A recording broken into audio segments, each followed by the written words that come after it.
जय जय रघुवीर समर्थ. श्रीमत दासबोध. दशक 18वा बहुजिनसी. समास 6वा उत्तम पुरुष निरूपण नाम. आता या समासात समर्थ खऱ्या उत्तम पुरुषाची लक्षण सांगत आहेत. समाजात अनेक लोक बाह्य रूप, सत्ता, पैसा, बोलणं किंवा प्रतिष्ठा यामुळे मोठे दिसतात. पण समर्थ सांगतात, खरा उत्तम पुरुष तो नसतो जो फक्त बाहेरून मोठा दिसतो, तर तो असतो ज्याच्या अंतःकरणात विवेक, संयम, न्याय, धर्म आणि चांगले आचरण असते. या समासामध्ये समर्थ माणसाच्या स्वभावाची, विचारांची, नेतृत्वाची आणि व्यवहाराची परीक्षा घेतात. कोणता माणूस लोकांना जोडतो, कोणता तोडतो, कोण अहंकाराने वागतो आणि कोण विवेकाने वागतो, हे अत्यंत प्रभावीपणे या समासात सांगितले आहे. हा समास फक्त आध्यात्मिक नाही, तर जीवन, समाज, नेतृत्व आणि व्यक्तित्व घडवणारा मार्गदर्शक आहे. श्रीराम समर्थ. नाना वस्त्रे नाना भूषणे, येणे शरीर शृंगारणे, विवेके विचारे राजकरणे, अंतर शृंगारी जे. आता समर्थ या ओळीत माणसाच्या खऱ्या सौंदर्याचा आणि मोठेपणाचा अर्थ सांगतात. माणूस अनेक प्रकारचे कपडे घालतो, दागिने वापरतो, स्वतःला बाहेरून आकर्षक आणि प्रभावशाली दाखवण्याचा प्रयत्न करतो. समाजात मान मिळावा, लोकांनी कौतुक करावा, आपली प्रतिष्ठा वाढावी यासाठी बाह्य सजावटीवर भर दिला जातो. पण समर्थ सांगतात, हे सर्व शरीर फक्त सजवलं जातं. जर मनात अहंकार, राग, मत्सर, स्वार्थ आणि चुकीचे विचार असतील, तर बाह्य सौंदर्याचा काही उपयोग नाही. कारण लोक काही काळ रूपाकडे पाहतात, पण शेवटी माणसाचा स्वभाव, विचार आणि आचरण त्याची खरी ओळख करून देतो. म्हणून समर्थ विवेके विचारे राजकारणे असे सांगतात. म्हणजे माणसाने विवेकाने जगलं पाहिजे, योग्य अयोग्य ओळखता आलं पाहिजे, विचारपूर्वक निर्णय घेतले पाहिजेत आणि लोकांशी नीतीने व्यवहार केला पाहिजे. खरा मोठेपणा हा कपड्यात, दागिन्यात किंवा वैभवात नसतो, तर विवेक, नम्रता, चांगले विचार आणि योग्य आचरण यात असतो. अंतरशृंगारीचे म्हणजे शरीरापेक्षा मन सुंदर बनवा, अंतःकरणात सत्य, विवेक, चांगुलपणा वाढवा. कारण खरा शृंगार हा मनाचा असतो आणि अंतर्मन सुंदर असेल तरच माणूस खऱ्या अर्थाने महान बनतो. आता रामायणात आपण रावणाकडे अपार वैभव होतं. सोन्याची लंका, सत्ता, संपत्ती, सामर्थ्य सर्व काही त्याच्याकडे होतं. बाहेरून तो अत्यंत प्रभावशाली दिसत होता, पण त्याच्या अंतःकरणात अहंकार आणि अन्याय होता. दुसरीकडे प्रभू श्रीराम साधं जीवन, साधी वस्त्र, वनवास, पण त्यांच्या मनात धर्म, विवेक, करुणा आणि सत्य होतं. म्हणून आज जग रावणाच्या वैभवाची पूजा करत नाही, तर श्रीरामांच्या गुणांची पूजा करतं. समर्थ यावेळी हाच संदेश देतात. बाह्य शृंगारापेक्षा अंतर्मनाचा शृंगार मोठा आहे. समर्थ आता शेवटी काय सांगतात, तर बाह्य बाह्य सौंदर्य किंवा वैभव उपयोगाचं नाही. माणसाचं खरं मोठेपण त्याच्या विवेकात, विचारात आणि अंतर्मनातील गुणांमध्ये असतं. म्हणून बाहेरून नव्हे, तर आतून सुंदर बना. शरीर सुंदर सतेज, वस्त्रे भूषणे केले सज्ज, अंतरी नसता चातुर्य बीज, कदापि शोभा न पवे. आता समर्थ या ओवीत माणसाच्या बाह्य आणि अंतर्गत सौंदर्याचा फरक अधिक स्पष्ट करतात. माणूस शरीराने सुंदर, तेजस्वी आणि आकर्षक असू शकतो. तो चांगले कपडे घालतो, दागिने वापरतो आणि स्वतःला व्यवस्थित सजवतो. बाहेरून पाहिलं तर तो अत्यंत प्रभावशाली आणि आकर्षक दिसतो. पण समर्थ इथे एक महत्त्वाचा प्रश्न उपस्थित करतात. जर अंतःकरणात चातुर्य, विवेक आणि योग्य विचार करण्याची क्षमता नसेल, तर त्या बाह्य सौंदर्याला काहीही अर्थ नाही. कारण फक्त शरीर सुंदर असणं पुरेसे नाही, मन आणि बुद्धीही सुंदर असणं आवश्यक आहे. जर माणसाच्या आत विवेक नसेल, तर तो चुकीचे निर्णय घेतो, लोकांशी चुकीचे वागतो आणि स्वतःचं नुकसान करून घेतो. म्हणून समर्थ सांगतात, खरी शोभा ही बाह्य रूपात नाही, तर अंतःकरणातील गुणांमध्ये आहे. तर महाभारतात दुर्योधनाकडे सत्ता, सैन्य आणि वैभव होतं. तो बाहेरून अत्यंत प्रभावशाली दिसत होता, पण त्याच्या अंतःकरणात विवेक आणि नीती नव्हती. त्यामुळे तो योग्य अयोग्य ओळखू शकला नाही आणि शेवटी विनाशाकडे गेला. दुसरीकडे विदुर साधे होते, पण त्यांच्या अंतःकरणात नीती होती, धर्म होता. म्हणून विदुरांचे विचार आजही आपण आदराने घेतलोय. आता समर्थ सांगतात, फक्त बाह्य सौंदर्य किंवा शरीराची शोभा उपयोगाची नाही. खरी शोभा ही अंतःकरणातील विवेक, चातुर्य आणि योग्य विचारांमध्ये असते. म्हणून मन आणि बुद्धी विकसित करा, तेव्हाच खऱ्या अर्थाने व्यक्तिमत्व शोभून दिसते. तुंड हे काड कठोर वचनी, अखंड तोले स्वाभिमानी, न्यायनीती अंतकरणी घेणार नाही. आता समर्थ यावीत अशा व्यक्तीचे वर्णन करतात, ज्याच्या वागण्यात आणि बोलण्यात विवेकाचा अभाव असतो. असा माणूस नेहमी कठोर आणि टोचणारी भाषा वापरतो. त्याच्या बोलण्यात नम्रता नसते, तर अहंकार आणि राग दिसतो. तो स्वतःलाच मोठे समजतो आणि इतरांपेक्षा स्वतःला श्रेष्ठ मानतो. अशा स्वभावामुळे तो नेहमी स्वतःच्या मतावर ठाम राहतो, पण त्यामध्ये न्याय किंवा अयोग्य योग्य याचा विचार नसतो. समर्थ सांगतात, ज्याच्या अंतःकरणात न्याय आणि नीतीचा स्वीकार नसतो, तो कितीही बोलका किंवा प्रभावशाली असला तरी ते खऱ्या अर्थाने तो उत्तम पुरुष ठरत नाही. कारण फक्त कठोर बोलणं किंवा स्वतःचा अहंकार दाखवणं हे मोठेपण नाही. खरा मोठेपणा हा नम्रता, न्याय आणि समजूतदारपणात असतो.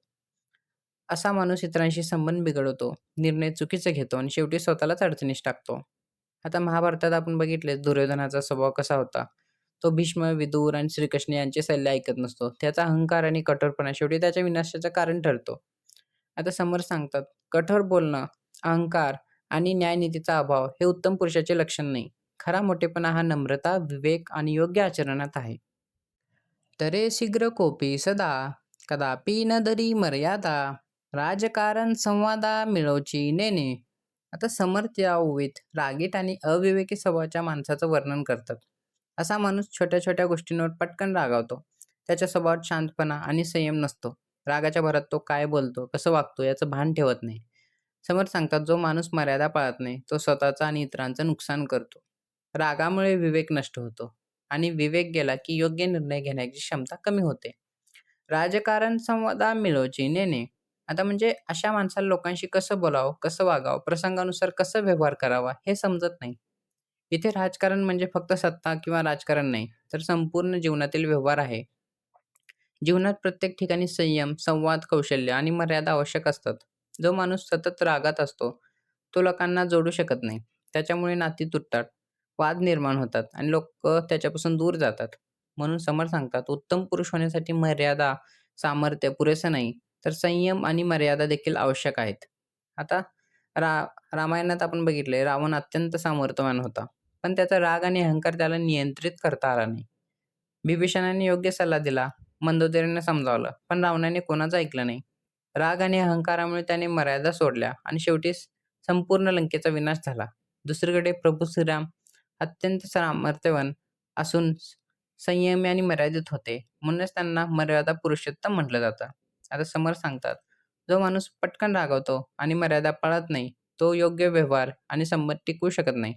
खरा उत्तम पुरुष तोच, जो संयम राखतो, शांतपणे विचार करतो आणि मर्यादा राहून वागतो. ऐसे लोंद बेईमानी, कदापि सत्य नाही वचनी, पापी अपस्पारजनी राक्षस जाणावे. आता समर्थ त्यावेळी बेईमान, खोटारडा आणि दुष्ट स्वभावाच्या माणसाचं स्वरूप सांगतात. लौंद बेईमानी म्हणजे ज्याच्या स्वभावात प्रामाणिकपणा नसतो, जो सतत फसवणूक करतो, स्वार्थासाठी खोटं बोलतो आणि कोणत्याही परिस्थितीत सत्याचा स्वीकार करत नाही. समर्थ सांगतात, अशा माणसाच्या वचनाचं कधीच सत्य नसतं. तो परिस्थितीनुसार बदलत असतो, लोकांना भ्रमात ठेवतो आणि स्वतःचा फायदा पाहतो. अशा व्यक्तीवर लोकांचा विश्वास राहत नाही, कारण सत्य आणि विश्वास हेच माणसाच्या स्वभावाचं खरं समर्थ असतं. पापी अपस्पारजने म्हणजे असा माणूस समाजात गोंधळ, दुःख आणि अन्याय निर्माण करतो. त्याच्या चुकीच्या वागण्यामुळे लोक त्रास भोगतात, वाद वाढतात आणि वातावरणात अशांतता होते. म्हणून समोर शेवटी सांगतात, अशा व्यक्तीला राक्षस समजावं. इथे राक्षस म्हणजे फक्त शरीराने किंवा भयंकर नव्हे, तर त्याच्या मनात सत्य, दया आणि धर्म नाही. तो खरा राक्षसी प्रवृत्तीचा माणूस. आता रामायणात रावण अत्यंत विद्वान होता, पण त्याच्या स्वभावात अहंकार आणि कपाट होतं. त्याने सीतेचे हरण फसवणुकीने केलं. मारीचाला सुवर्णमृग बनवून श्रीरामांना दूर नेलं आणि कपटाने आपले कार्य सारलं. त्याच्याकडे ज्ञान होतं, पण सत्य आणि धर्म नव्हता. दुसरीकडे प्रभू श्रीराम नेहमी सत्य, धर्म आणि प्रामाणिकपणे वागले. म्हणून आज रावणाची आठवण अहंकारासाठी केली जाते आणि श्रीरामांची पूजा सत्य आणि धर्मासाठी केली जाते. आता समर्थ सांगतात, जो माणूस खोटं बोलतो, फसवणूक करतो आणि सत्याचा स्वीकार करत नाही, तो समाजासाठी घातक ठरतो. खरा उत्तम पुरुष तोच, जो सत्य, प्रामाणिकपणाने आणि धर्माने वागतो. समयासारिका समयो येना, नेम सहसा चलेना, नेम धरिता राजकारणा अंतर पडे. आता समर्थ यावीत योग्य वेळ, परिस्थिती आणि व्यवहारातील लवचिकतेचं महत्त्व सांगतात. समर्थ म्हणतात, प्रत्येक प्रसंग सारखा नसतो. प्रत्येक वेळेला एकच नियम किंवा एकच पद्धत वापरून चालत नाही. समयासारिका समयो येना म्हणजे प्रत्येक वेळ वेगळी असते. प्रत्येक प्रसंगाची गरज वेगळी असते आणि त्यानुसार निर्णय घ्यावे लागतात. पण काही लोक एकाच हट्टाने किंवा एकाच नियमाने किंवा कठोर विचाराने सर्व गोष्टी हाताळण्याचा प्रयत्न करतात. नियम सहसा चलेना म्हणजे एकच ठराविक नियम प्रत्येक ठिकाणी उपयोगी पडत नाही. समर्थ येथे खूप स्पष्ट सांगतात, जीवनात विवेक आवश्यक आहे. कधी कठोर व्हायचं, कधी शांत व्हायचं, कधी बोलायचं, कधी थांबायचं हे ओळखता आलं पाहिजे. नेमधरिता राजकारणा अंतर पडे म्हणजे व्यवहारात जर माणूस अतिहट्टी झाला, परिस्थिती समजून घेतली नाही, तर लोकांमध्ये अंतर निर्माण होतं. नाती तुटतात, काम बिघडतं आणि योग्य परिणाम मिळत नाही. इथे राजकारण म्हणजे फक्त सत्ता नाही, तर जीवनातील सर्व व्यवहार आणि नाती आणि जबाबदाऱ्या आहेत. समोर सांगतात उत्तम पुरुष तोच, जो वेळ, प्रसंग आणि परिस्थिती पाहून योग्य निर्णय घेतो. आता महाभारतामध्ये श्रीकृष्ण अत्यंत विवेकी होते. त्याने प्रत्येक प्रसंगानुसार वेगवेगळे निर्णय घेतले. कधी शांततेचा मार्ग निवडला, कधी कठोर भूमिका घेतली, तर कधी युद्ध स्वीकारलं. जर कृष्ण एकाच नियमावर ठाम राहिले असते, तर धर्मरक्षण झालं नसतं. दुसरीकडे दुर्योधन हट्टीपणाने स्वतःच्या निर्णयावर अडकून राहिला आणि त्यामुळे संपूर्ण कुरुवंशाचा विनाश झाला. समर्थ सांगतात, प्रत्येक प्रसंगानुसार वेगवेगळे विवेकाने वागणं आवश्यक आहे. एकाच हट्टाने किंवा कठोर नियमाने जीवन चालत नाही. खरा उत्तम पुरुष तोच, जो वेळ, परिस्थिती आणि लोक समजून योग्य निर्णय घेतो.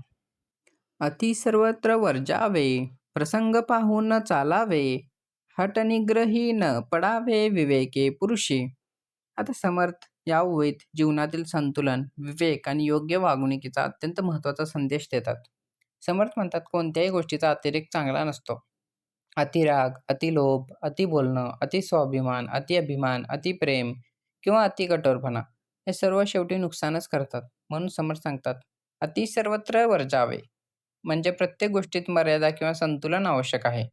जीवनात प्रत्येक प्रसंग वेगळा-वेगळा असतो. म्हणून प्रसंग पाहून चालावे. म्हणजे परिस्थिती समजून वागलं पाहिजे. कुठे शांत राहायचं, कुठे कठोर व्हायचं, कुठे बोलायचं, कुठे थांबायचं हे ओळखता आलं पाहिजे. समर्थ पुढे म्हणतात, हटनिग्रही न पडावे. म्हणजे स्वतःच्या हट्टावर, अहंकारावर किंवा एकाच मतावर अडकून राहू नये. कारण हट्टामुळे विवेक नष्ट होतो. माणूस योग्य गोष्ट समोर असूनही स्वीकारत नाही. विवेकी माणूस परिस्थितीनुसार विचार करतो, योग्य गोष्ट स्वीकारतो आणि आवश्यक असेल तर स्वतःचा निर्णय बदलायला तयार असतो. हट्ट माणसाला तोडतो, पण विवेक माणसाला घडवतो. समर्थ सांगतात, कोणत्याही गोष्टीचा अतिरेक किंवा हट्ट टाळावा. प्रसंग, वेळ आणि परिस्थिती समजून विवेकाने वागावं.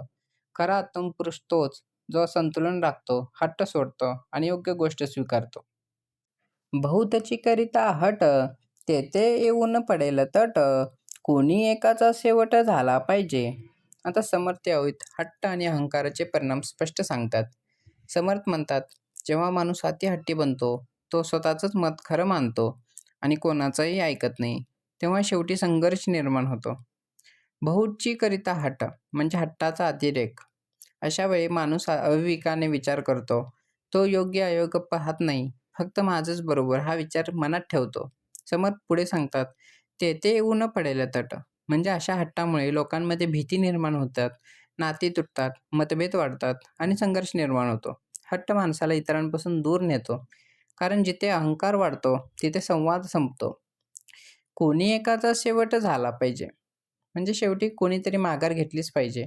कोणीतरी शांत झालं पाहिजे. तेव्हाच वाद थांबतो. जर दोघेही हट्टावर ठाम राहिले, तर विनाश निश्चित होतो. आता समर्थांचा संदेश अत्यंत व्यावहारिक आहे. जीवनात प्रत्येक वेळी जिंकणं महत्त्वाचं नसतं. कधी नातं टिकवण्यासाठी स्वतःचा हट्ट सोडणं अधिक मोठेपणाचं असतं. आता महाभारतामध्ये दुर्योधनाचा हट्ट संपूर्ण युद्धाचं कारण ठरला. पांडवांनी फक्त 5 गावं मागितली होती. पण दुर्योधन म्हणाला, सुईच्या अग्राएवढी म्हणजे टोकाएवढी जमीनही देणार नाही. हा हट्ट, अहंकार आणि अतिस्वार्थ यामुळे महाभारत घडलं. जर त्याने थोडी माघार घेतली असती, तर लाखो लोकांचा विनाश टळला असता. समर्थ यावेत हाच बोध देतात. हट्ट शेवटी विनाशाकडेच नेतो. म्हणून अतिहट्ट आणि अहंकारामुळे नाती, व्यवहार आणि जीवन बिघडतं. वाद वाढण्यापूर्वी कोणीतरी शांत झालं किंवा माघार घेणं आवश्यक असतं. खरा उत्तम पुरुष तोच, जो विवेकाने हट्ट सोडतो आणि नात्यांना महत्त्व देतो. बरे ईश्वर आहे स्वाभिमानी, विशेष तुळजा भवानी, परंतु विचार पाहुनी कार्य करणे.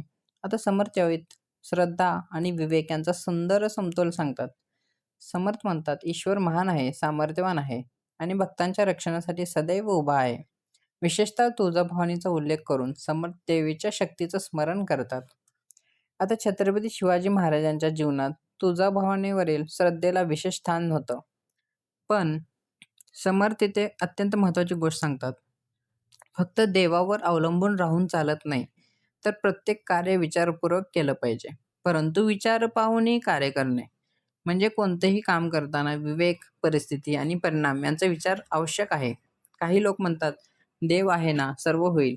पण समर्थ सांगतात देवावर श्रद्धा असावी, पण त्याचबरोबर बुद्धी आणि विवेकाचा उपयोग केला पाहिजे. कारण ईश्वर माणसाला श्रद्धेसोबत विचारशक्तीही देतो. अंधश्रद्धा, अंधविश्वास आणि विवेकशून्य कृती यामुळे नुकसान होऊ शकतं. खरा भक्त तोच, जो श्रद्धा ठेवतो, पण त्याच वेळी योग्य विचार करून निर्णय घेतो. आता छत्रपती शिवाजी महाराज तुळजाभवानीचे महान भक्त होते. त्यांच्या मनात देवीविषयी अपार श्रद्धा होती. पण त्यांनी प्रत्येक युद्ध, प्रत्येक निर्णय आणि प्रत्येक मोहीम अत्यंत विचारपूर्वक आखली. फक्त देव आहे म्हणून ते निष्काळजीपणाने राहिले नाहीत. रणनीती, सावधपणा, योग्य वेळ आणि बुद्धी यांच्या जोरावर त्यांनी स्वराज्य उभा केलं. समर्थ यावेळी हाच संदेश देतात, श्रद्धा असावी पण विवेकाशिवाय कृती करू नये.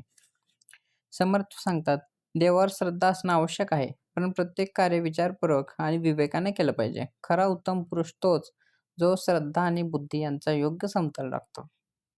अखंडची सावधाना, बहुत काय करावी सूचना, परंतु काय एक अनुमाना आणले पाहिजे. आता समर्थ यावेत सावधपणा, जागरूकता आणि दूरदृष्टी यांचं महत्त्व सांगतात. समर्थ म्हणतात, माणूस जीवनात नेहमी सावध असला पाहिजे. कारण परिस्थिती कधी बदलते, संकट कधी येतं किंवा कोणत्या गोष्टीत धोका निर्माण होईल हे सांगता येत नाही. अखंडची सावधाना म्हणजे प्रत्येक वेळी जागरूक राहणं. इथे सावधानपणा म्हणजे भीती नव्हे, तर विवेकाने परिस्थिती ओळखणं. समर्थ पुढे म्हणतात, बहुत काय करावी सूचना म्हणजे प्रत्येक गोष्टी लोकांनी सांगावी, समजावी किंवा वारंवार सूचना द्यावी असं नसावं. उत्तम पुरुष तो जो स्वतःच परिस्थिती समजून घेतो. परंतु काही एक अनुमाना आणले पाहिजे म्हणजे माणसाकडे दूरदृष्टी असली पाहिजे. घटना घडण्याआधीच त्याचा अंदाज घेतला पाहिजे. कोणत्या कृतीचा पुढे काय परिणाम होईल हे समजण्याची बुद्धी असली पाहिजे. समर्थ सांगतात, जो माणूस फक्त घडल्यानंतर विचार करतो तो उशीर करतो, पण जो आधीच विचार करतो तो संकट टाळू शकतो. जीवन, व्यवहार, नेतृत्व आणि अध्यात्म सर्व ठिकाणी सावधपणा आणि दूरदृष्टी अत्यंत आवश्यक आहे. आता महाभारतात श्रीकृष्ण नेहमी सावध आणि दूरदर्शी होते. त्यांना आधीच माहिती होतं दुर्योधनाच्या अहंकारामुळे युद्ध अटळ आहे, म्हणून त्यांनी वेळोवेळी पांडवांना सावध केलं, योग्य मार्गदर्शन केलं आणि प्रत्येक प्रसंगाचा अंदाज घेऊन निर्णय घेतले. दुसरीकडे धृतराष्ट्राला सर्व गोष्टी समजत असूनही दूरदृष्टी नव्हती. त्याने वेळेवर निर्णय घेतला नाही आणि संपूर्ण कुरुवंश संकटात सापडला. समर्थ सांगतात, उत्तम पुरुष नेहमी सावध, जागरूक आणि दूरदर्शी असतो. तो प्रत्येक वेळी इतरांच्या सूचनांवर अवलंबून राहत नाही, तर स्वतः विवेकाने परिस्थितीचा अंदाज घेतो आणि निर्णय घेतो. समर्थापाशी बहुत जन, राहिला पाहिजे स्वाभिमान, निश्चळ करून या मन लोक असती. आता समर्थ या ओळीत खऱ्या समर्थ आणि श्रेष्ठ व्यक्तीचं स्वरूप सांगतात. समर्थ म्हणजे फक्त शक्तिशाली माणूस नव्हे, तर त्याच्याकडे विवेक, स्थैर्य, नेतृत्व, चांगुलपणा आणि लोकांना योग्य मार्ग दाखवण्याची क्षमता असते. अशा व्यक्तीकडे अनेक लोक आपोआप आकर्षित होतात. समर्थापाशी बहुत जन म्हणजे समर्थ, गुणी आणि स्थिर व्यक्तीभोवती लोक जमा होतात. कारण लोकांना नेहमी आधार, मार्गदर्शन आणि विश्वास देणारी व्यक्ती हवी असते. पण समर्थ पुढे सांगतात, राहिला पाहिजे स्वाभिमान म्हणजे अशा व्यक्तीने स्वतःचा मान, प्रतिष्ठा आणि मर्यादा जपली पाहिजे. इथे अभिमान म्हणजे अहंकार नाही, तर स्वतःच्या कर्तृत्वाची आणि नीतीची जाणीव. जो माणूस स्वतःची मर्यादा जपत नाही, तो लोकांचा विश्वास टिकवू शकत नाही. निश्चळ करून या मन लोक असते म्हणजे लोक त्या व्यक्तीजवळ तेव्हाच टिकून राहतात, जेव्हा त्याचं मन स्थिर, शांत आणि विश्वासार्ह असतं. जो सतत बदलतो, भावनांमध्ये वाहून जातो किंवा अस्थिर वागतो, त्याच्यावर लोकांचा विश्वास राहत नाही. समर्थ सांगतात, खरा उत्तम पुरुष तोच, ज्याचं मन स्थिर असतं, जो स्वतःच्या तत्वांवर ठाम राहतो आणि त्याच्या वागण्यात विश्वास आणि मर्यादा दिसतात. अशा व्यक्तीकडे लोक आपोआप आकर्षित होतात. आता छत्रपती शिवाजी महाराजांच्या सभोवती हजारो मावळे आणि लोक निष्ठेने उभे राहिले. कारण महाराज फक्त शूर नव्हते, तर त्यांचं मन स्थिर, न्यायी आणि लोकहितकारी होतं. त्यांना प्रत्येकाला मान दिला, धर्म आणि स्वराज्यासाठी ठाम राहिले आणि संकटातही मन डळमळू दिलं नाही. म्हणून लोकांनी त्यांच्यावर प्राणांपेक्षा अधिक विश्वास ठेवला. समर्थ या उभीत हाच संदेश देतात. स्थिर मन, मर्यादा आणि विश्वास यामुळेच लोक जोडले जातात. मग शेवटी समर्थ सांगतात, खऱ्या समर्थ व्यक्तीकडे लोक आपोआप आकर्षित होतात. पण त्यासाठी मन स्थिर, विश्वासार्ह आणि मर्यादित असणं आवश्यक आहे. खरा उत्तम पुरुष तोच, जो स्वतःचा मान राखतो आणि लोकांच्या विश्वासाला पात्र ठरतो. म्लेच दुर्जन उदंड, बहुता दिसाचे माजले बंड, या कारणे अखंड सावधान असावे. आता समर्थ या ओवीत समाजातील दुष्ट प्रवृत्ती आणि त्यापासून सावध राहण्याचा महत्त्वाचा संदेश देतात. म्लेच्छ दुर्जन उदंड म्हणजे समाजातील दुष्ट, स्वार्थी, कपटी आणि चुकीच्या प्रवृत्तीचे लोक मोठ्या प्रमाणात असतात. असे लोक वरून चांगले दिसतात, पण त्यांच्या मनात स्वार्थ, फसवणूक आणि अन्याय लपलेला असतो. बहुता दिसाचे माजले बंड म्हणजे अशा दुष्ट प्रवृत्ती हळूहळू वाढतात, अहंकार वाढतो आणि समाजात गोंधळ, वाद आणि अन्याय निर्माण होतो. समोर सांगतात, वाईट प्रवृत्ती अचानक मोठ्या होत नाहीत. लोक सावध राहत नाहीत, तेव्हा त्या हळूहळू वाढतात. म्हणून समोर स्पष्ट सांगतात, या कारणे अखंड सावधान असावे. म्हणजे जीवनात सतत जागरूक राहणं आवश्यक आहे. कोणावर लगेच विश्वास ठेवू नये. परिस्थिती ओळखली पाहिजे. लोकांच्या स्वभावाची परीक्षा घेतली पाहिजे आणि विवेकाने वागलं पाहिजे. इथे सावधपणा म्हणजे भीती नव्हे, तर जागरूकता आणि योग्य ओळख. कारण दुष्ट प्रवृत्तीपासून सावध राहणारा माणूस स्वतःचं आणि समाजाचं रक्षण करू शकतो. आता रामायणामध्ये रावण अत्यंत बुद्धिमान होता, पण त्याची बुद्धी अहंकाराने अधर्माकडे वळली. त्याने कपट आणि फसवणूक आणि अन्यायाचा मार्ग स्वीकारला. तर श्रीराम काय होते? लक्ष्मण, श्रीराम सतत सावध राहून धर्मरक्षणासाठी उभे राहिले. समर्थ यावेळी हाच बोध देतात. दृष्ट प्रवृत्तीसह नेहमी सावध राहणं आवश्यक आहे. समर्थ शेवटी काय सांगतात? समाजात दुष्ट आणि कपटी प्रवृत्ती नेहमी असते. म्हणून विवेक, जागरूकता आणि सावधपणा कायम ठेवणं आवश्यक आहे. खरा उत्तम पुरुष तोच, जो परिस्थिती आणि लोक ओळखून सतत जागरूक राहतो. सकळ करता तो ईश्वरू, तेने केला अंगीकारू, तया पुरुषाचा विचारो विरवळा अजाने. आता समर्थ यावेत ईश्वराची कृपा आणि निवडलेल्या पुरुषांचं महानत्व सांगतात. समर्थ म्हणतात, या संपूर्ण सृष्टीचा खरा कर्ता ईश्वर आहे. प्रत्येक गोष्ट त्याच्या इच्छेने आणि नियोजनाने घडते. सकळ करता तो ईश्वरू म्हणजे अंतिम नियंत्रण आणि सामर्थ्य ईश्वराचंच आहे. पण समर्थ पुढे सांगतात, ईश्वर काही विशिष्ट व्यक्तींना मोठ्या कार्यासाठी निवडतो. त्याने केला अंगीकारू म्हणजे ईश्वर त्या व्यक्तीचा स्वीकार करतो, त्याला विशेष कार्यासाठी उभं करतो. अशा व्यक्तीकडे फक्त बाह्य सामर्थ्य नसतं, तर त्याच्याकडे विवेक, धैर्य, करुणा, धर्म आणि लोकहिताची भावना असते. समर सांगतात, अशा पुरुषाचं खऱ्या अर्थाने आकलन सामान्य लोकांनी लगेच होत नाही. तर या पुरुषाचा विचार विरवळा जाणे म्हणजे त्या महान पुरुषाचा अंतरंग, त्याचा हेतू आणि त्याचे कार्य फार थोड्या लोकांना समजतं. कारण महान कार्य करणारे लोक सुरुवातीला अनेकदा समजले जातात. लोक बाह्य गोष्टी पाहतात, पण त्या व्यक्तीमागे असलेली ईश्वरी प्रेरणा समजू शकत नाहीत. समोर सांगतात, ईश्वर ज्याला कार्यासाठी निवडतो, त्याच्या काहीतरी विलक्षण शक्ती किंवा ध्येय ध्येय असतं. समर सांगतात, संपूर्ण सृष्टीचा कर्ता ईश्वर आहे आणि तोच काही महान व्यक्तींना विशेष कार्यासाठी निवडतो. अशा व्यक्तींचं खरं मोठेपण आणि कार्य सामान्य लोकांना लगेच समजत नाही. न्याय, नीती, विवेक, विचार, नाना प्रसंग प्रकार, परीक्षिणे परांतर तेने ईश्वराचे. आता समर्थ या ओवीत खऱ्या उत्तम पुरुषाचे अंतर्गुण सांगतात. समर्थ म्हणतात, न्याय, नीती, विवेक आणि सखोल विचार ही साधी गोष्ट नाही. हे गुण प्रत्येकाकडे आपोआप नसतात. न्याय, नीती, विवेक, विचार म्हणजे योग्य अयोग्य ओळखणं, धर्माने वागणं, प्रत्येक गोष्टीचा शांतपणे विचार करणं आणि कोणताही निर्णय विवेकाने घेणं. पण समर्थ पुढे सांगतात, जीवनात प्रसंग अनेक प्रकारचे असतात. नाना प्रसंग प्रकार. कधी सुख असतं, कधी संकट असतं, कधी अपमान होतो, कधी यश भेटतं, कधी संघर्ष होतो, तर कधी मोह होतो. प्रत्येक प्रसंगात माणसाची खरी परीक्षता होत असते. अशा वेळी कोण निर्णय योग्य घेतो, कोण संयम राखतो, कोण न्यायाने वागतो आणि कोण स्वार्थाने वागतो, हे स्पष्ट दिसून येतं. परीक्षेने परांतर म्हणजे लोकांची आणि परिस्थितीची योग्य परीक्षा घेण्याची क्षमता. समर्थ सांगतात, ही क्षमता फक्त पुस्तकातून मिळत नाही. ही ईश्वराने दिलेली सूक्ष्म बुद्धी असते. देणे ईश्वराचे म्हणजे विवेक, योग्य निर्णय क्षमता आणि प्रसंग ओळखण्याची बुद्धी ही ईश्वराची देणगी आहे. पण त्यासाठी मन शुद्ध, जागरूक आणि विचारशील असावं लागतं. आता महाभारतामध्ये श्रीकृष्ण प्रत्येक प्रसंगात विवेकाने निर्णय घ्यायचे. त्यांनी फक्त भावनेने नाही, तर धर्म, न्याय आणि भविष्याचा विचार करून मार्गदर्शन केलं. कुरुक्षेत्रावर अर्जुन मोहात पडला, तेव्हा श्रीकृष्णाने त्याला विवेक दिला, कर्तव्य समजावलं आणि योग्य निर्णय घेण्याची बुद्धी दिली. म्हणूनच गीता आजही विवेक आणि धर्माचा महान ग्रंथ मानली जाते. आता समर्थ सांगतात, न्याय, नीती, विवेक आणि योग्य निर्णय क्षमता ही महत्त्वाची गोष्ट आहे. प्रत्येक प्रसंगात योग्य मार्ग ओळखणं आणि लोकांची परीक्षा घेणं ही ईश्वरांची विशेष देणगी आहे. खरा उत्तम पुरुष तोच, जो प्रत्येक परिस्थितीत विवेकाने वागतो. महायतन सावधपणे समयी धारिष्ट धरणे, अद्भुत चीज कार्य करणे, देणे ईश्वराचे. आता समर्थ आहेत महान कार्य करणाऱ्या पुरुषाचे गुण सांगतात. समर्थ म्हणतात, मोठं कार्य करायचं असेल तर फक्त उत्साह पुरेसा नसतो. त्यासाठी प्रयत्न, सावधपणा, धैर्य आणि योग्य वेळेचं भान आवश्यक असतं. महायत्न सावधपणे म्हणजे मोठे प्रयत्न असूनही किंवा मोठे प्रयत्न करताना माणूस सावध असला पाहिजे. काही लोक उत्साहात निर्णय घेतात, पण परिणामांचा विचार करत नाहीत. त्यामुळे त्यांचं काम बिघडतं. समर सांगतात, खरा उत्तम पुरुष तोच, जो ध्येयासाठी प्रयत्न करतो, पण विवेक आणि जागरूकता सोडत नाही. समयी धारिष्ट धरणे म्हणजे योग्य वेळी योग्य धैर्य दाखवणं. जीवनात काही प्रसंग असे येतात, जिथे भीती, संकट आणि विरोध असतो. अशा वेळी घाबरून न जाता धैर्याने उभं राहणं आवश्यक असतं.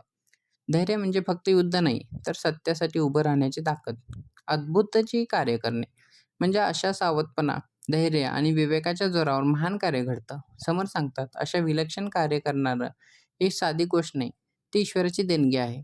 देणे ईश्वराचे म्हणजे ईश्वर काही व्यक्तींना विशेष धैर्य, बुद्धी आणि कार्यशक्ती देतो, ज्यामुळे ते समाजासाठी मोठं कार्य करू शकतात. आता छत्रपती शिवाजी महाराज स्वराज्य निर्माण करताना अत्यंत सावधपणाने धैर्य दाखवलं. अफजल खान अफजल खान ज्यावेळेस भेटीला आला, त्यावेळी त्यांनी फक्त शौर्य नाही, तर मोठा सावधपणा आणि दूरदर्शी दाखवली. योग्य वेळी योग्य निर्णय घेतला. धैर्याने संकटाला सामोरे गेले आणि अशक्य वाटणाऱ्या गोष्टींना त्यांनी सहजपणे साध्य केलं. म्हणून समर सांगतात, ईश्वरी कार्य करणारा महान पुरुषच असतो. समर्थ म्हणतात, मोठा आणि अद्भुत कार्य करण्यासाठी प्रयत्न, सावधपणा आणि योग्य वेळी धैर्य आवश्यक असतं. अशा प्रकारची कार्यशक्ती आणि विवेक ही ईश्वराची विशेष देणगी आहे. यश कीर्ती प्रताप महिमा, उत्तम गुणासी नाही सीमा, नाही दुसती उपमा देणे ईश्वराचे. आता समर्थ या ओवीत उत्तम पुरुषाच्या महान गुणांचे वर्णन करतात. समर्थ म्हणतात, ज्या माणसाच्या जीवनात उत्तम गुण असतात, त्याच्या यशाला, कीर्तीला, पराक्रमाला आणि महिमेला सीमा राहत नाही. यश कीर्ती प्रताप महिमा म्हणजे असा पुरुष फक्त स्वतःपुरता मोठा राहत नाही, तर त्याचं कार्य, त्याची कीर्ती आणि त्याचा प्रभाव दूरपर्यंत पोहोचतो. लोक त्याचा आदर करतात, त्याचं नाव स्मरणात ठेवतात आणि त्याच्या कार्यातून प्रेरणा घेतात. पण समर्थ सांगतात, हे मोठेपण फक्त सत्ता, पैसा किंवा बाह्य सामर्थ्यामुळे विकत नाही, तर उत्तम गुणांची सीमा नाही. म्हणजे सत्य, न्याय, धैर्य, परोपकार आणि धर्म यासारख्या गुणांची शक्ती अमर्याद असते. ज्याच्याकडे हे गुण असतात, त्याचे व्यक्तिमत्व काळानुसार अधिक तेजस्वी होत जातं. समर्थ पुढे सांगतात, नाही दुसती उपमा म्हणजे अशा पुरुषाची तुलना सामान्य लोकांशी करता येत नाही, कारण त्यांचं कार्य, त्यांचे गुण विलक्षण असतात. देणे ईश्वराचे म्हणजे हे महान गुण आणि त्यातून मिळणारे यश हे ईश्वराची देणगी असते. फक्त बाह्य प्रयत्न पुरेसे नसतात, तर अंतःकरणातील शुद्धता आणि ईश्वरी कृपा आवश्यक असते. आता समर्थ सांगतात, उत्तम गुण असलेल्या पुरुषाची कीर्ती, पराक्रम आणि महिमा अमर्याद असते. सत्य, धर्म, विवेक आणि परोपकार यासारखे गुण हे ईश्वराची महान देणगी आहेत. खरा मोठेपणा हा गुणांमुळेच निर्माण होतो. देव ब्रह्मन आचार विचार, कित्येक जनासी आधार, सदा घडे परोपकार देणे ईश्वराचे. आता समर्थ या ओवीत उत्तम पुरुषाच्या जीवनातील धर्म, आचार, विचार आणि परोपकार यांचे महत्त्व सांगतात. समर्थ म्हणतात, ज्या व्यक्तीच्या जीवनात धर्म, सदाचार आणि शुद्ध विचार असतात, तो फक्त स्वतःपुरता जगत नाही, तर अनेक लोकांचा आधार बनतो. देव ब्रह्मन आचार विचार म्हणजे ईश्वर भक्ती, धर्मनिष्ठा, चांगलं आचरण आणि शुद्ध विचार. फक्त पूजा किंवा बाह्य धार्मिकता पुरेशी नाही, तर मन, वाणी आणि कृती यामध्ये धर्म असला पाहिजे. असा माणूस शांत, संयमी आणि विवेकी असतो. त्याच्या वागण्यातून लोकांना विश्वास आणि प्रेरणा मिळते. कित्येक जनासी आधार म्हणजे अशा व्यक्तीकडे अनेक लोक आशेने पाहतात. संकटात मार्गदर्शन, दुःखात आधार आणि अडचणीत मदत हे गुण त्याच्यात नैसर्गिकपणे असतात. समर्थ पुढे सांगतात, सदा घडे परोपकार म्हणजे उत्तम पुरुष नेहमी इतरांच्या भल्याचा विचार करतो. त्याला फक्त स्वतःचा फायदा महत्त्वाचा नसतो. तो समाज, धैर्य, धर्म आणि लोकहितासाठी कार्य करतो. अशा प्रकारचं जीवन जगणं ही साधी गोष्ट नाही. म्हणून समर्थ शेवटी सांगतात, देणे ईश्वराचे म्हणजे धर्म, सदाचार, परोपकार आणि लोकांचा आधार बनण्याची वृत्ती ईश्वराची विशेष कृपा आणि देणगी आहे. आता संत एकनाथ महाराज नेहमी परोपकार आणि लोकहितासाठी जगले. त्यांनी समाजातील सर्व लोकांना समान मान दिला. गरीब, दुःखी, गरजू लोकांना मदत केली. एकदा तहानलेल्या गाढवाला त्यांनी गंगाजल पाजलं, कारण त्यांच्या दृष्टीने दया आणि परोपकार हाच खरा धर्म होता. आजही लोक त्यांना संत म्हणून स्मरण करतात. कारण त्यांनी फक्त उपदेश केला नाही, तर आचरणातून धर्म जागून दाखवला. त्यांनी धर्म जगवला. म्हणून समर्थ सांगतात, धर्म, चांगले विचार, शुद्ध विचार आणि परोपकार हे उत्तम पुरुषाचे खरे गुण आहेत. जो अनेक लोकांचा आधार बनतो आणि इतरांच्या भल्यासाठी जगतो, त्याच्यावर ईश्वराची विशेष कृपा असते. इहलोक परलोक पाहणे, अखंड सावधपणे राहणे, बहुत जनाचे सहाणे देणे ईश्वराचे. आता समर्थ यावेत उत्तम पुरुषाच्या दूरदृष्टी, सावधपणा आणि लोक कल्याणाच्या वृत्तीचं वर्णन करतात. इहलोक परलोक पाहणे म्हणजे फक्त आजचा विचार न करता जीवनाचा आणि कर्माचा दूरपर्यंत विचार करणं. सामान्य माणूस फक्त तात्पुरत्या सुखाचा विचार करतो, पण उत्तम पुरुष प्रत्येक कृतीचा परिणाम समजून घेतो. जो फक्त स्वतःच्या फायद्यासाठी जगत नाही, तर धर्म, कर्तव्य आणि भविष्यातील परिणाम यांचाही विचार करतो. समर्थ पुढे सांगतात, अखंडपणे सावध राहणे म्हणजे जीवनात नेहमी जागरूक राहणं. सावधपणे म्हणजे भीती नव्हे, तर विवेक आणि परिस्थिती समजून वागणं. कारण असावध माणूस मोह, राग, लोभ आणि चुकीच्या संगतीत अडकतो. पण जागरूक माणूस योग्य मार्गावर टिकून राहतो. बहुत जणांचे सहाणे म्हणजे अनेक लोकांना आधार देणं, सांभाळणं आणि मार्गदर्शन करतं. उत्तम पुरुष फक्त स्वतःचं जीवन घडवत नाही, तर इतरांनाही योग्य दिशा देतो. त्याच्याच वागण्यामुळे लोकांना धैर्य, विश्वास आणि प्रेरणा मिळते. समर्थ सांगतात, असं जीवन जगणं ही साधी गोष्ट नाही. ही ईश्वराची विशेष देणगी आहे. देणे ईश्वराचे म्हणजे दूरदृष्टी, सावधपणा आणि लोकांचा आधार बनून राहण्याची क्षमता ही ईश्वरी कृपा आहे. समर्थ शेवटी काय सांगतात, तर उत्तम पुरुष फक्त स्वतःचे विचार करत नाही, तो भविष्य, धर्म आणि लोक कल्याणाचा विचार करून सावधपणे जगतो. जो अनेक लोकांचा आधार बनतो, तोच खऱ्या ईश्वर कृपेचा अधिकारी असतो. देवाचा कैपक्ष घेणे, ब्राह्मणाची चिंता वाहणे, बहुजनासी पाळणे देणे ईश्वराचे. आता समर्थ यावेत धर्मरक्षण, लोककल्याण आणि जबाबदारी यांचा अत्यंत गहन विचार सांगतात. देवाचा कैपक्ष घेणे म्हणजे सत्य, धर्म आणि न्यायाच्या बाजूने उभं राहणं. इथे देवाचा पक्ष म्हणजे फक्त पूजा किंवा भक्ती नव्हे, तर योग्य गोष्टीसाठी उभं राहणं. अधर्म, अन्याय आणि चुकीच्या प्रवृत्तीसमोर शांत न राहता धर्म आणि सत्याचं रक्षण करणं ही उत्तम पुरुषाची ओळख आहे. ब्राह्मणाची चिंता वाहणे म्हणजे धर्म, संस्कृती, ज्ञान आणि सदाचार टिकून राहावं याची काळजी घेणं. समर्थांच्या काळात ब्राह्मण हा शब्द फक्त जात म्हणून नव्हता, तर ज्ञान, धर्म आणि संस्कार जपणाऱ्या व्यक्तींसाठी वापरला जात असे. म्हणून समर्थ सांगतात, समाजातील चांगुलपणा, धर्म आणि संस्कार टिकवण्याची जबाबदारी उत्तम पुरुषांनी घ्यावी. बहुजनासी पाळणे म्हणजे अनेक लोकांचा सांभाळ करणं. फक्त स्वतःचा विचार करणं हे मोठेपण नाही. जो दुर्बलांना आधार देतो, लोकांचं रक्षण करतो आणि समाजासाठी जगतो, तोच खरा श्रेष्ठ पुरुष. समर्थ शेवटी सांगतात, हे सर्व गुण प्रत्येकाकडे नसतात. धर्मरक्षणाची वृत्ती, लोकांची जबाबदार घेण्याची ताकद आणि त्यासाठी उभं राहण्याची धैर्य ही ईश्वराची विशेष देणगी आहे. देणे ईश्वराचे म्हणजे अशा प्रकारचे विशाल आणि धर्मनिष्ठ मन ईश्वर कृपेनेच मिळतं. आता छत्रपती शिवाजी महाराजांनी स्वराज्य फक्त सत्तेसाठी निर्माण नाही केलं. त्यांनी धर्म, संस्कृती आणि जनतेच्या रक्षणासाठी आयुष्य अर्पण केलं. गरीब स्त्रिया, संत आणि सामान्य लोकांना त्यांनी आधार दिला. त्यांनी स्वतः आधार बनले त्यांच्यासाठी. मोगलांच्या अन्यायाविरुद्ध उभं राहून त्यांनी देवाचा पक्ष घेतला. म्हणूनच समर्थ रामदास स्वामी महाराजांना ईश्वरी कार्य करणारा राजा मानत होते. समर्थ रामदास स्वामी सांगतात, सत्य, धर्म आणि लोककल्याणासाठी उभं राहणं ही उत्तम पुरुषाची ओळख आहे. जो समाज, संस्कृती आणि अनेक लोकांचा आधार बनतो, तो ईश्वर कृपेचा खरा अधिकारी असतो. धर्मस्थापनेचे नर, ते ईश्वराचे अवतार, झाले आहेत पुढे होणार देणे ईश्वराचे. आता समर्थ यावेत धर्मरक्षणासाठी जन्माला येणाऱ्या महान पुरुषाचं स्वरूप सांगतात. धर्मस्थापनेचे नर म्हणजे समाजात जे लोक सत्य, न्याय, धर्म आणि सदाचार टिकवण्यासाठी कार्य करतात. जे अधर्म, अन्याय आणि चुकीच्या प्रवृत्तीसमोर झुकत नाहीत, तर लोकांना योग्य मार्ग दाखवतात. ते सामान्य व्यक्ती नसतात. समर्थ म्हणतात, अशा पुरुषांना ईश्वराची विशेष प्रेरणा आणि कृपा असते.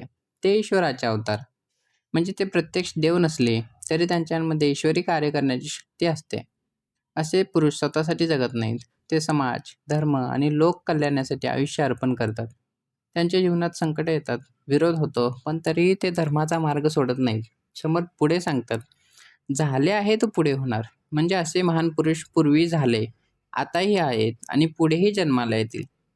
जेव्हा जेव्हा समाजात अधर्म वाढतो, तेव्हा धर्म रक्षणासाठी ईश्वर कोणाला ना कोणाला उभा करतो.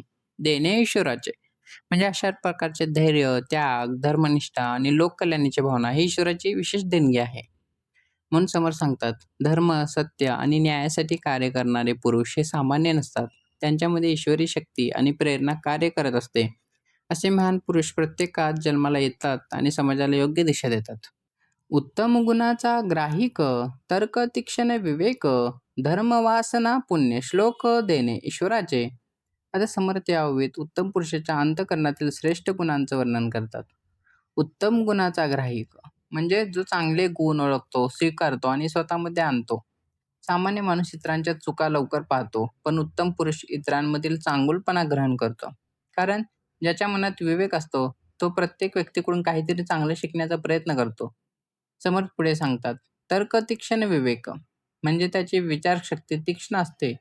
तो कोणतीही गोष्ट आंधळेपणाने स्वीकारत नाही. योग्य, अयोग्य, सत्य, असत्य, धर्म, अधर्म याचा तो शांतपणे विचार करतो. इथे तर्क म्हणजे वाद घालणे नव्हे, तर सत्य समजून घेण्यासाठी केलेला सखोल विचार. विवेक म्हणजे योग्य मार्ग निवडण्याची क्षमता. अशा माणसाला मोह, अफवा आणि चुकीच्या विचारांनी सहज फसवता येत नाही. धर्मवासना पुण्यश्लोक म्हणजे त्याच्या मनात धर्म, सदाचार आणि चांगुलपणाची ओढ असते. त्याला फक्त स्वतःचा लाभ महत्त्वाचा वाटत नाही, तर योग्य आणि पुण्यकारक जीवन जगण्याची इच्छा असते. अशा व्यक्तींचं नाव समाजात आदराने घेतलं जातं. समर्थ शेवटी सांगतात, हे गुण प्रत्येकाकडे नसतात.